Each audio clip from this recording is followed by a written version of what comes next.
اعوذ باللہ من الشیطان الرجیم بسم اللہ الرحمن الرحیم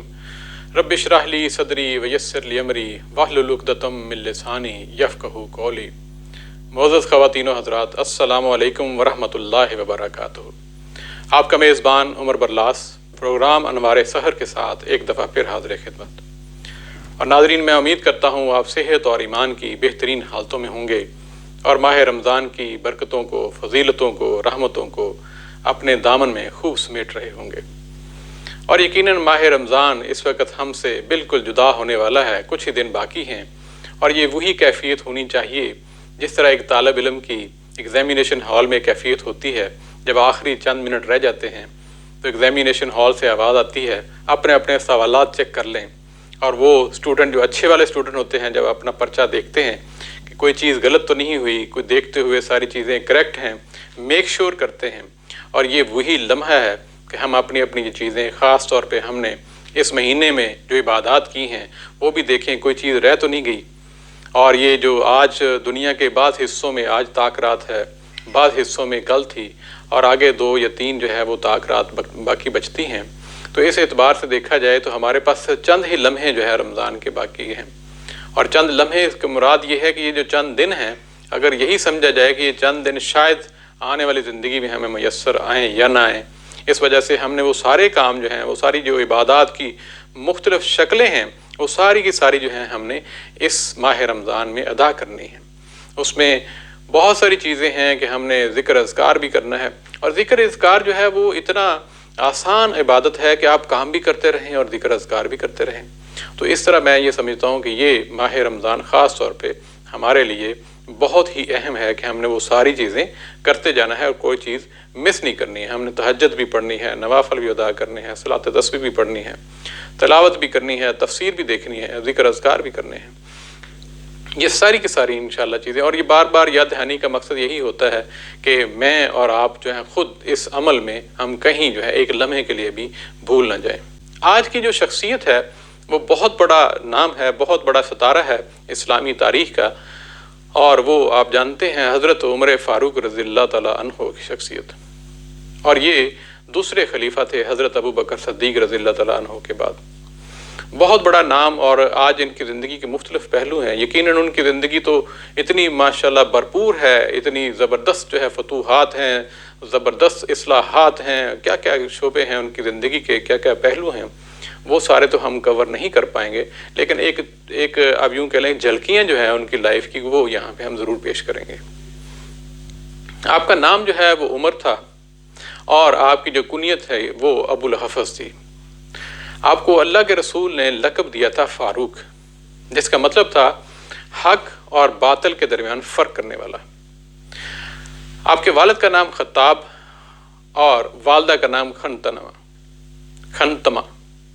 اور اسی طرح جو ہے آپ کا جو تعلق تھا وہ بنو عدی سے تھا۔ ناظرین، یہاں پہ یہ بتاتا چلوں میں کہ عام طور پہ جو اہل عرب تھے وہ 2 شخصیات کی اولاد میں سے تھے۔ ایک کا نام عدنان یا کہتان ہی تھا، یعنی کہ عدنان کی یا کہتان کی اولاد میں سے تھے،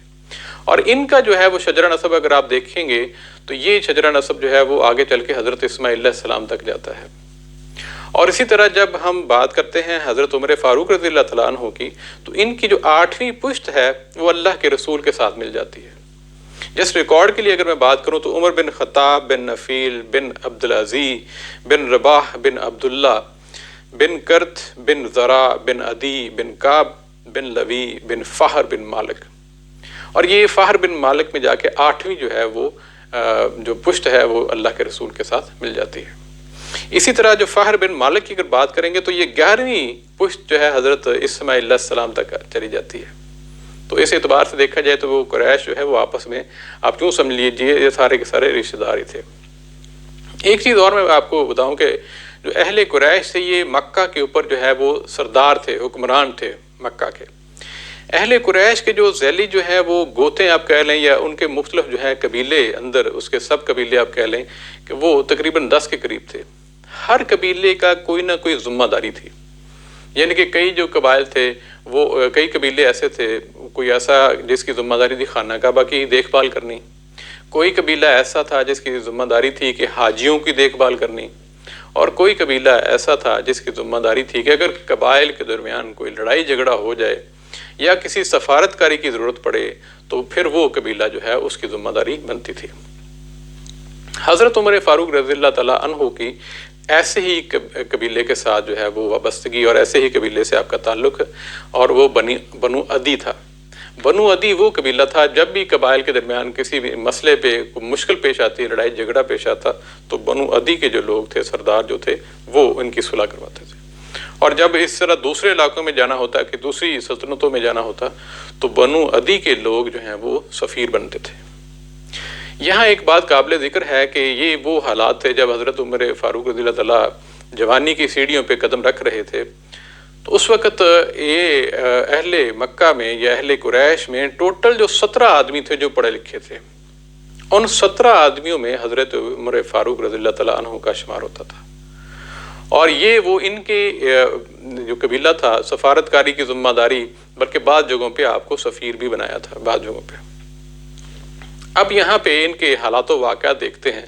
ان کے والد جو تھے وہ بہت زیادہ سخت طبیعت کے تھے، بلکہ حضرت عمر فاروق رضی اللہ تعالیٰ فرماتے ہیں جب وہ امیر المومنین بنے تو مکہ کے قریب ایک جگہ پہ جا رہے تھے تو وہاں پہ رک گئے اور رونا شروع ہو گئے۔ جب پوچھا گیا تو کہ کیوں روتے ہیں تو بتایا کہ یہ وہی جگہ ہے جہاں پہ میں اونٹ چرایا کرتا تھا، اور یہ حالات تھے، گرمی کی شدت تھی، جب میں تھک جاتا تو میں اگر بیٹھ جاتا آرام کرتا تو میرے والد صاحب جو تھے وہ مجھے اس بات پہ بھی مارتے تھے، اور آج میں وہی عمر ہوں کہ میرے اوپر جو ہے سوائے اللہ کے کوئی اور حکمران نہیں ہے۔ تو شکر گزاری کے اس جذبے کے ساتھ جو ہے آپ روتے تھے۔ اب آپ کی شخصیت کی ایک حلیے کے حوالے سے اگر بات کی جائے تو آپ دراز قد تھے، مضبوط جسم کے مالک تھے، بلکہ اگر کتابوں میں یہ بھی ملتا ہے، تاریخ کی کتابوں میں، کہ آپ ماشاءاللہ بہت زبردست پہلوان بھی تھے اور بہت سی کشتیوں کے مقابلے جو ہے وہ جیتتے تھے، بلکہ بڑے بڑے جو نامی گرامی اس دور کے جو پہلوان تھے ان کو شکست دی تھی۔ اس بات سے پتہ چلتا ہے جب ہم تاریخ پڑھتے ہیں، جبل عرفات کے ادھر ایک میدان میں سال میں ایک دفعہ، ایک بلکہ جگہ تھی اکاز جگہ پہ سال میں ایک دفعہ جو ہے وہ میلہ لگتا تھا۔ تو اس میلے میں ایک خاص جو ایونٹ ہوتا تھا وہ کشتیاں ہوتی تھی، پہلوانوں کی آپس میں کشتیاں۔ تو ان کشتیوں میں حضرت عمر فاروق رضی اللہ تعالیٰ عنہ شرکت کرتے تھے اور اکثر کشتیوں میں دوسروں کو ہراتے تھے۔ اور یہ اس سے بھی ہمیں یہ پتہ چلتا ہے کہ اس دور کے جو صحابہ تھے، اس دور کے جو ایک قریش کا خاص طور پہ جو کلچر تھا، وہ سپاہ گری، شاہ سواری، کشتیاں، پہلوانی، یہ جو ہے تیر اندازی، ان سارے معاملات میں وہ مشتاق تھے، ان سارے معاملات کی تربیت ہر ایک پہ فرض تھی، آپ یوں کہہ لیں۔ اسی طرح شاہ سواری کی بات ہوتی ہے تو آپ کو سن کے آپ کے لیے حیرانگی ہوگی کہ حضرت عمر فاروق رضی اللہ تعالیٰ عنہ جب گھوڑے پہ سوار ہوتے تو ہمیشہ اچھل کے سوار ہوتے تھے، یعنی کہ ان کی چاق و چوبند اور ان کی اس قدر جو ہے وہ جسم کی مضبوطی کی دلیل تھی کہ یہ کتابوں میں، بلکہ میں کافی کتابوں میں نے چیک کیا تو وہ ایسے ہی تھا کہ اس قدر جو ہے وہ اس بات پہ خوش ہوتے تھے، یا یوں کہہ لیں کہ اپنی جسم کی مضبوطی اور جو جوانی تھی ماشاءاللہ اتنے مضبوط تھے کہ جب بھی گھوڑے پہ سوار ہوتے تو وہ اچھل کے سوار ہوتے، یعنی کہ اتنے ماشاءاللہ قوی تھے۔ اب تھوڑا سا اور آگے بڑھتے ہیں۔ جب مکہ میں خاص طور پہ جب نبوت کا اعلان ہوا تو اس وقت کفار مکہ نے بہت زیادہ مسائل کھڑے کر دیے، اور آپ نے شروع میں تو بالکل سچویشن یہ تھی کہ اسلام کے مخالف تھے۔ اب یہ وہ وقت تھا جب حضرت ابوبکر صدیق رضی اللہ تعالیٰ عنہ اسلام لائے تھے، اور بہت سے دوسرے بھی جو لوگ تھے، لیکن یہ سارا معاملہ خفیہ ہو رہا تھا، کسی کو نہیں پتہ تھا۔ بلکہ آپ کو یاد ہوگا جب حضرت ابوبکر صدیق رضی اللہ تعالیٰ عنہ کا ہم نے پروگرام کیا تھا تو حضرت عمر فاروق رضی اللہ تعالیٰ عنہ کی بہن جو تھی فاطمہ بنت خطاب، انہوں نے بھی اسلام قبول کر لیا تھا انہیں دوبار میں، لیکن کسی کو نہیں پتہ تھا، بلکہ حضرت عمر کو بھی نہیں پتہ تھا۔ اور وہ واقعہ پوری ڈیٹیل آپ کے پاس ہے کہ کس طرح جو حضرت ابوبکر صدیق رضی اللہ تعالیٰ عنہ کو زخمی حالت میں اللہ کے رسول کے پاس لے کے آئی تھیں، تو وہ جو دو خواتین تھیں، ایک والدہ تھی ان کی اور دوسری جو فاطمہ بنت خطاب تھیں، تو انہوں نے بھی کسی کو نہیں بتایا ہوا تھا۔ اب آپ کے قبیلے میں ایک کنیزہ تھی جس کا نام تھا لبینہ، اب وہ بھی اسلام لے کے آئے گی، لہٰذا وہ اس قبیلے میں اس وقت تک جو ہے وہ آپ یوں کہہ لیں کہ کسی کو پتہ نہیں تھا، لیکن لبینہ کے بارے میں پتہ تھا، تو لہٰذا اس کو خوب مارا جاتا، جو اس کے مالک تھے خوب مارتے، بلکہ یہاں تک کتابوں میں لکھا ہوا ہے کہ اتنا مارتے کہ تھک جاتے اور پھر کہتے کہ تھوڑی دیر آرام کر لیں پھر تجھے مارتے ہیں، جا تو دین چھوڑ دو، لیکن وہ بھی یہ کہتی کہ میں اسلام کو نہیں چھوڑوں گی۔ لیکن دھیرے دھیرے جو ہے وہ اسلام جو ہے وہ بڑھتا جا رہا تھا، یہ تشویش تھی کفار میں کہ یہ اسلام جو ہے یہ بڑھ رہا ہے، ہمیں بے شک اعلان تو نہیں ہو رہا، لیکن چیزیں جو ہیں وہ سلپ ہو رہی ہیں، جس طرح اپنے ہاتھوں سے نکل رہی ہیں، یہ ان کا خیال تھا۔ وہ اکثر میٹنگ کیا کرتے تھے کہ کس طرح جو ہے وہ زد و کوب کیا جائے مسلمانوں کو، کس طرح جو ہے وہ اسلام کو محدود کیا جائے، لیکن ان کی ساری چالیں، ان کی ساری حرکتیں ناکام ہو رہی تھیں۔ اسی طرح کی ایک میٹنگ جو ہے منعقد ہوئی جس میں یہ کہا گیا کہ ایسا نہ کیا جائے کہ بجائے اس کے کہ جو مسلمان ہیں ان کو مارنے کے، ہم جو ہے وہ اللہ کے رسول جو ہے نعوذ باللہ ان کو ہی ختم کر دیں، تاکہ جو اسلام جو ہے وہ پیدا ہونے کی جو اصل بنیاد ہے اس کو ہی ختم کر دیں۔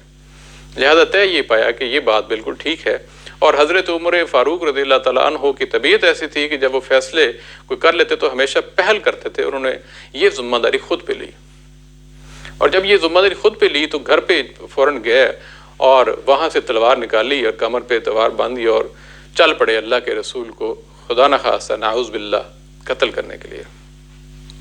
اب اللہ کے کام ہے، یہ اللہ تعالیٰ ہی جانتا ہے۔ اب راستے میں ان کی ملاقات حضرت نائم سے ہوئی۔ حضرت نائم انہوں نے کہا کہ عمر کہاں جا رہے ہو؟ تو انہوں نے حضرت عمر رضی اللہ عنہ یہی فرماتے ہیں کہ میں آج جو ہے وہ محمد کا خاتمہ کرنے جا رہا ہوں نعوذ باللہ۔ تو حضرت نائم کہتے کہ پہلے اپنی گھر کی تو خبر لو۔ تو وہ پوچھتے کیا ہوا؟ انہوں نے کہا کہ آپ کی بہن اور بہنوئی، بہن جو ہے فاطمہ اور بہنوئی سعید جو ہے سعید بن زید، وہ اسلام لا چکے ہیں۔ تو آپ اس کو یقین نہیں آیا تھا کیونکہ پتہ ہی نہیں تھا اس چیز کا، لہٰذا فوراً رخ جو ہے وہ بہن کے گھر کی طرف کر لیا۔ اب گھر کے قریب پہنچے تو آواز تھوڑی سی کانوں میں محسوس ہوئی کہ اندر کچھ جو ہے وہ تلاوت ہو رہی ہے۔ ادھر اندر والے جو بہن اور بہنوئی جو اس وقت وہ قرآن پاک پڑھ رہے تھے، ایک صحابی تھے حضرت خباب بن عرب، ان سے وہ پڑھ رہے تھے، لہٰذا جیسی آہٹ محسوس ہوئی تو انہوں نے فوراً جو وہ قرآن پاک کے جو اجزاء تھے وہ چھپانے شروع کر دیے، کیونکہ اس وقت قرآن پاک جو ہے وہ اس شکل میں نہیں تھا جس شکل میں آج ہم دیکھ رہے ہیں۔ بعض چیزوں پہ لکھا ہوتا تھا، بعض چمڑوں کے ٹکڑوں پہ لکھا ہوتا تھا، اور اس طرح کھجور کے پتوں پہ لکھا ہوتا تھا، تو وہ جو اجزاء تھے انہوں نے چھپا لیے۔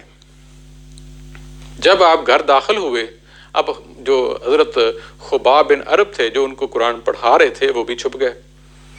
آنے سے پہلے، اور اس کے بعد جب بہن اور بہنوئی جو ہیں وہ دونوں خاموش۔ پوچھا کیا کر رہے تھے؟ خاموشی۔ لہٰذا اندازہ تو ہو گیا تھا چونکہ باہر سے انہوں نے سن لیا تھا۔ اب حضرت عمر رضی اللہ تعالیٰ عنہ نے بہنوئی کو مارنا شروع کر دیا۔ جب بہنوئی کو مارنا شروع کر دیا تو ساتھ ہی بہن جو ہے فاطمہ بنت خطاب وہ درمیان میں آئیں چھڑوانے کے لیے یا اپنے خاوند کو بچانے کے لیے، تو حضرت عمر فاروق نے ایک لکڑی پڑی ہوئی تھی، وہ لکڑی اٹھا کے اپنی بہن فاطمہ بنت خطاب کے سر پہ ماری۔ اس سے کیا ہوا کہ چہرہ پورا لہو لہان ہو گیا اور زخمی ہو گئی۔ جب یہ صورتحال ہوئی تو بہن نے کہا اے بھائی عمر، اب آپ جو مرضی کر لیں، ہمارے دل سے ہم مسلمان ہو چکے ہیں، ہمارے دل سے آپ اللہ اور اس کے رسول کی محبت کو اور دین اسلام کو نہیں نکال سکتے۔ جب حضرت عمر فاروق رضی اللہ تعالیٰ عنہ نے یہ بات سنی اپنی زخمی خون آلودہ چہرے والی بہن کے منہ سے، تو دل تھوڑا سا نرم ہوا، کیونکہ بہر صورت جب بہن کو اس حالت میں دیکھا کہ وہ اس حالت میں بھی وہ اسلام کی بات کر رہی ہے تو کچھ نہ کچھ تو ہوگا، تو فوراً پوچھتے ہیں اچھا یہ بات ہے تو مجھے سناؤ، جو چیز آپ پڑھ رہے تھے وہ مجھے بتاؤ۔ جب یہ صورتحال ہوئی تو بہن نے وہ جو اجزاء چھپا کے رکھے ہوئے تھے قرآن پاک کے وہ لے کے آئیں اور تلاوت شروع کر دی، پڑھنا شروع کر دیا۔ جب ابھی کچھ آیات ہی پڑھی تھیں، اور تاریخ دان لکھتے ہیں کہ وہ سورہ طٰہٰ کی آیات تھیں، جب آیات پڑھی تھیں اور سنی تو آپ کے دل پہ بہت گہرا اثر ہوا، اور آپ نے فرمایا کہ واقعی یہ کلام جو ہے وہ کسی انسان کا نہیں ہو سکتا، یہ تو اللہ کا ہی کلام ہے۔ اور پھر فوراً جو ہے جب یہ سنا کہ یہ تو بے شک برحق ہے یہ کلام، تو ادھر سے حضرت جو ہے وہ خباب وہ بھی نکل آئے اور انہوں نے کہا کہ یہ بے شک جو ہے وہ سچا کلام ہے۔ اب حضرت عمر فاروق رضی اللہ تعالیٰ فوراً متوجہ ہوئے اور کہا کہ مجھے لے چلو محمد صلی اللہ علیہ وآلہ وسلم کے پاس۔ لہٰذا حضرت خباب بن عرب جو ہے وہ حضرت عمر رضی اللہ تعالیٰ عنہ کو لے کر، کیونکہ انہیں پتہ تھا، اب یہ بھی آپ کے علم میں آ چکا ہوگا جب آپ نے پچھلے پروگرام دیکھے ہوں گے، کہ اس دور میں جب تقریباً 40 کے قریب 38 کے قریب لوگ مسلمان ہوئے تھے، تو علن کہیں پہ کوئی میٹنگ نہیں ہوتی تھی، کوئی مسجد میں کچھ ایسا نہیں تھا، کوئی مسجد تھی نہیں، تو وہ سارے کے سارے جو عبادت یا آپس میں میٹنگ کرتے تھے وہ ایک صحابی کے گھر کرتے تھے جس کا نام تھا ارکم۔ اس صحابی کے نام سے لہٰذا اسے دار الارکم کہا جانے لگا۔ وہ ایک پہاڑی کی ایک کھو میں تھا، ادھر سے ایک آپ یوں کہہ لیں کہ چھپا ہوا سارا معاملہ تھا۔ تو حضرت خباب بن عرب جو ہے حضرت عمر فاروق رضی اللہ تعالیٰ عنہ کو لے کر جو ہے وہ دار الارکم پہنچ گئے۔ اب وہاں پہ جب صورتحال تھی، دروازہ نوک کیا تو اندر سے ایک صحابی نے دیکھا تو حضرت عمر فاروق رضی اللہ تعالیٰ عنہ تلوار جو ہے وہ کمر پہ ہے، تو فوراً ایک تشویش کی لہر دوڑی اور فوراً کہا کہ عمر فاروق آئے ہیں یا عمر آئے ہیں یا عمر بن خطاب آئے ہیں۔ اندر سے جب یہ سنا تو حضرت حمزہ رضی اللہ تعالیٰ عنہ جو کہ بہت بڑے بہادر اور جوشیلے اور شجاعت والے صحابی تھے، انہوں نے کہا کہ اگر تو وہ کسی بری نیت سے آئے ہیں تو پھر انہی کی تلوار سے انہی کا سر قلم ہوگا، اور اگر اچھی نیت سے ہیں تو خوش آمدید۔ جب دروازہ کھولا گیا تو سب سے پہلے اللہ کے رسول جو ہیں وہ آگے بڑھے اور انہوں نے باقاعدہ طور پہ حضرت عمر فاروق رضی اللہ تعالیٰ عنہ کی چادر کو ہاتھوں سے اس طرح دبوچا اور کہا عمر کس لیے آئے ہو؟ تو حضرت عمر فاروق رضی اللہ تعالیٰ عنہ فرماتے ہیں کہ اللہ کے رسول میں آپ پہ ایمان لانے کے لیے آیا ہوں۔ اب یہ سننا تھا کہ حضور اکرم صلی اللہ علیہ وآلہ وسلم کے منہ سے اللہ اکبر کا نعرہ بلند ہوا، اور اس کے بعد پھر سارے صحابہ نے اللہ اکبر اتنے جوش سے کہا کہ اس جو چھوٹی سی جگہ تھی وہ وہاں پہ باہر بھی گونج اس کی گئی۔ آپ نے حضرت عمر فاروق رضی اللہ تعالیٰ عنہ نے کلمہ شہادت پڑھا، اور اس کے بعد یہ حالت ہوئی تو کہنے لگے کہ یا رسول اللہ اگر ہمارا ایمان سچا ہے، ہمارا دین سچا ہے، تو پھر یہاں چھپ کے کیوں نہ باہر جا کے ہم اعلان کریں اور نماز پڑھیں۔ اللہ کے رسول نے فرمایا کہ عمر ابھی ہماری تعداد بہت تھوڑی ہے، اور یہ وہی فکرہ تھا جب فکرہ حضرت ابوبکر صدیق رضی اللہ تعالیٰ عنہ کو بھی کہا تھا، جب انہوں نے بھی کہا تھا کہ جب باہر اعلان جو ہے اس کا اسلام کا جو ہے اعلان کرنے کا۔ لہذا حضرت عمر فاروق رضی اللہ عنہ فرمانے لگے کہ اب میری طبیعت تو یہ ہے کہ میں وہاں جب جن کفار کے ہاں، جن اہل مکہ کے ہاں میں رہتا رہا ہوں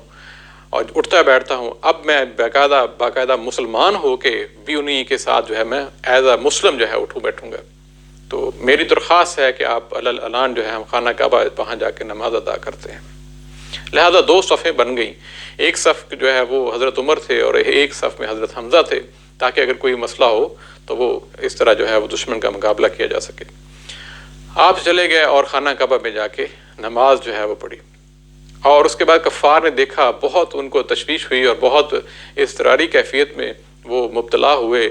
اور صورتحال ان کی بہت سمجھ سے باہر تھی کہ یہ اچانک کیا ہو گیا عمر کو۔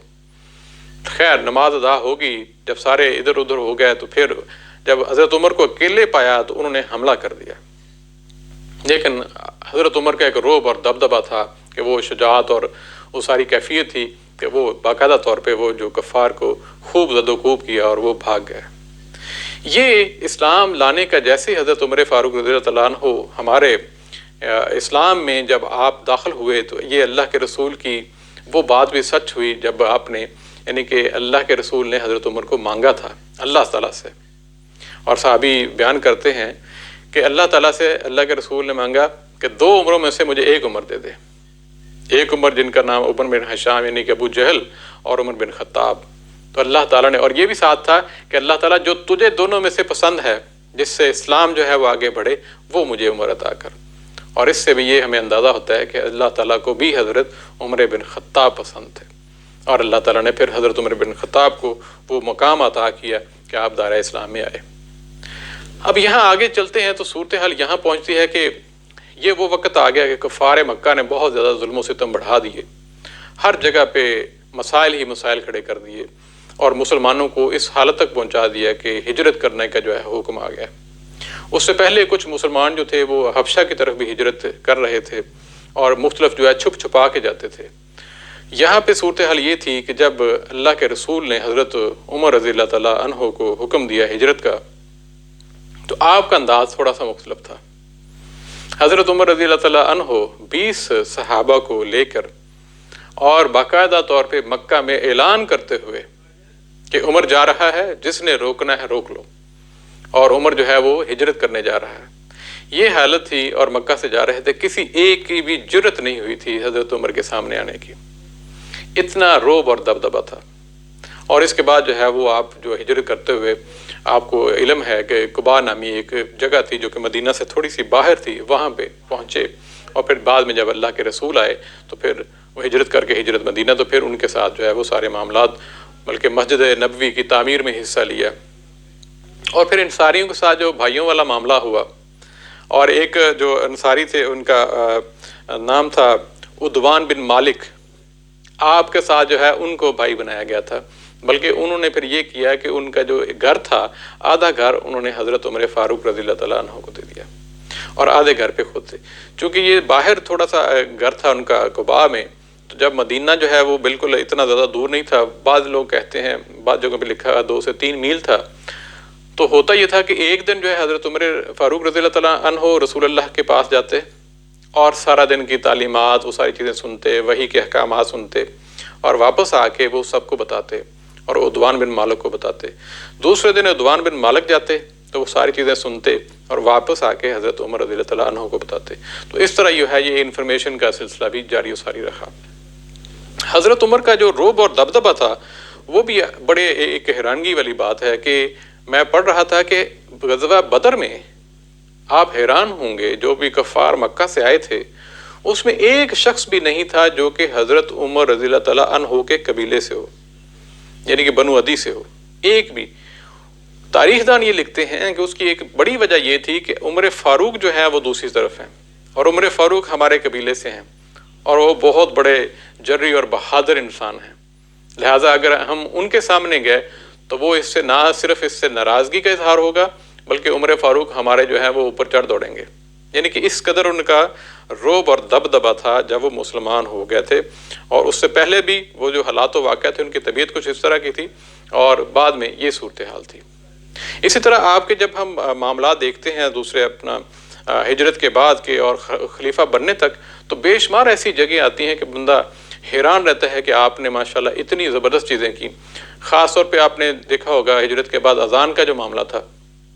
مسلمانوں کے درمیان یہ ابھی معاملہ طے نہیں ہوا تھا، کیونکہ یہ وہ دور تھا جب چیزیں ابھی خاص طور پہ جو دین کے باقی معاملات تھے وہ ابھی طے نہیں ہوئے تھے، سوائے نماز کا تھا، اور نماز بھی اس وقت وہ تھی صرف 2 رکعت تھی، باقی حج، زکوٰۃ، روزہ، یہ ساری چیزیں جو ہیں وہ ہجرت کے بعد تھیں۔ اب اس میں یہ تھا کہ کس طرح جو ہے مسلمانوں کو بلایا جائے نماز کے لیے، تو سارے صحابہ جو ہے وہ اکٹھے تھے، اور اللہ کے رسول کے ساتھ جو ہے وہ اس چیز مختلف تجاویز پیش کر رہے تھے۔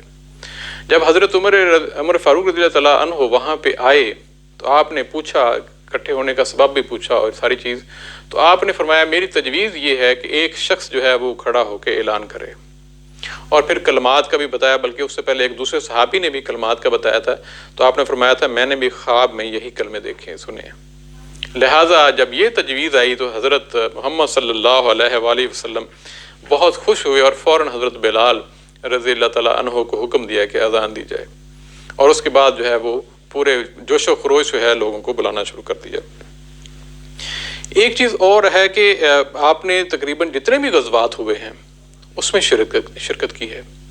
یہ بھی ایک خاص طور پہ، اور بہت کم صحابہ ہیں جنہوں نے سارے کے سارے غزوات میں شرکت کی ہے۔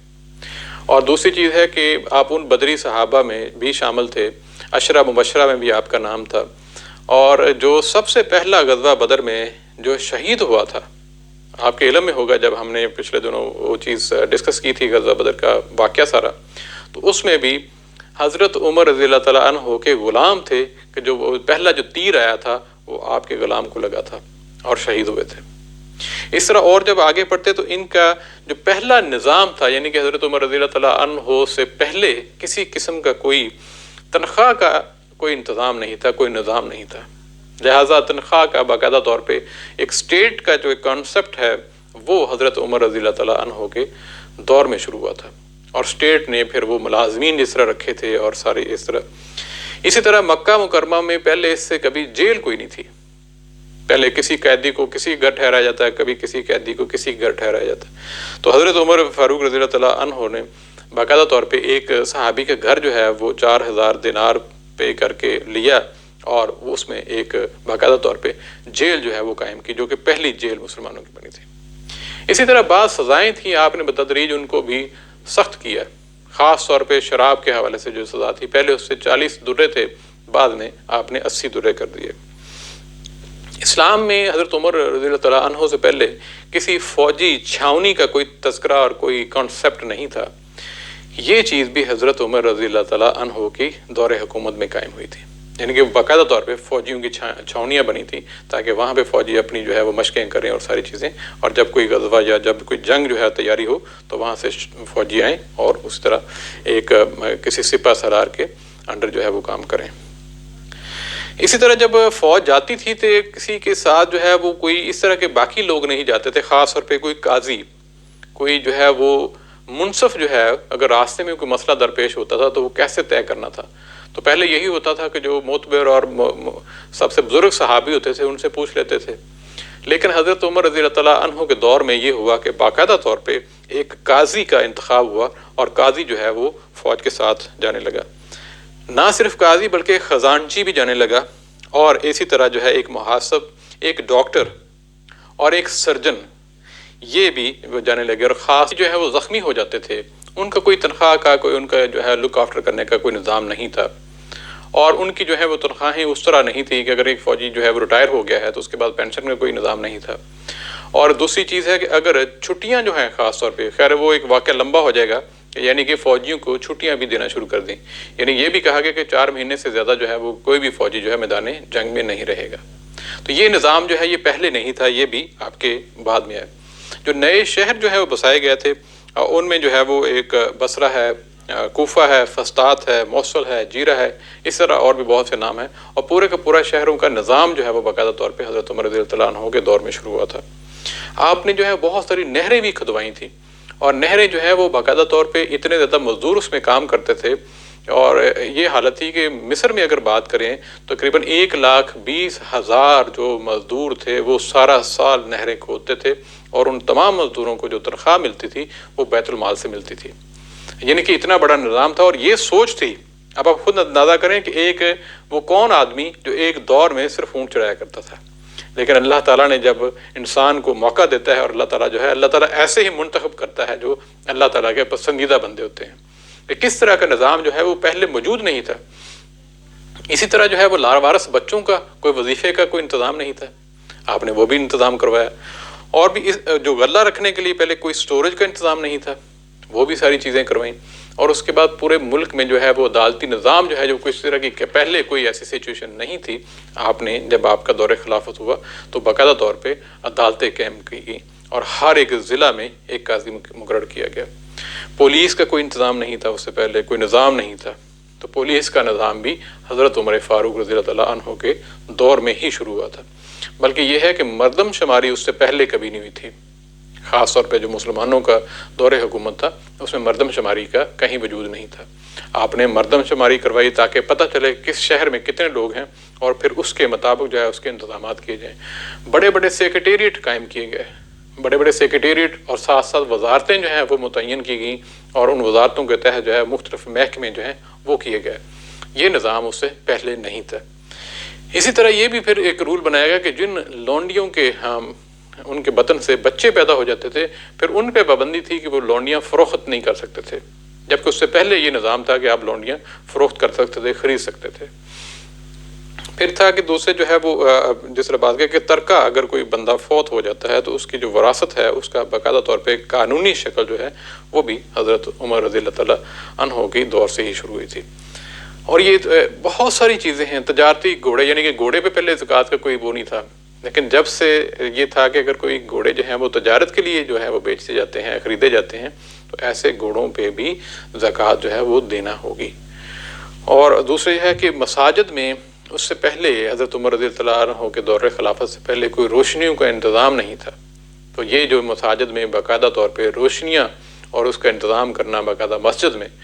یہ بھی حضرت عمر رضی اللہ تعالیٰ عنہ کے دور میں ہی ہوا تھا۔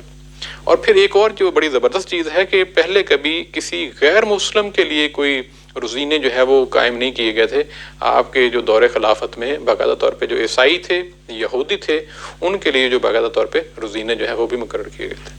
زمینوں کی پیمائش پہلے کبھی کسی نے نہیں کی تھی، یہ بھی حضرت عمر فاروق رضی اللہ تعالیٰ عنہ کے دور میں تھا۔ مؤذن اور اماموں کی تنخواہ کا کوئی نظام نہیں تھا، یہ بھی نظام انتہائی خوبصورتی، اور کبھی بات کریں گے اس پہ کہ اس نظام سے کتنے فوائد حاصل ہوتے ہیں۔ مؤذنوں اور اماموں کی باقاعدہ طور پہ تنخواہ اسٹیٹ دیتی تھی اور بیت المال سے جاتا تھا، یہ بھی حضرت عمر فاروق رضی اللہ عنہ کے دور میں ہوا تھا۔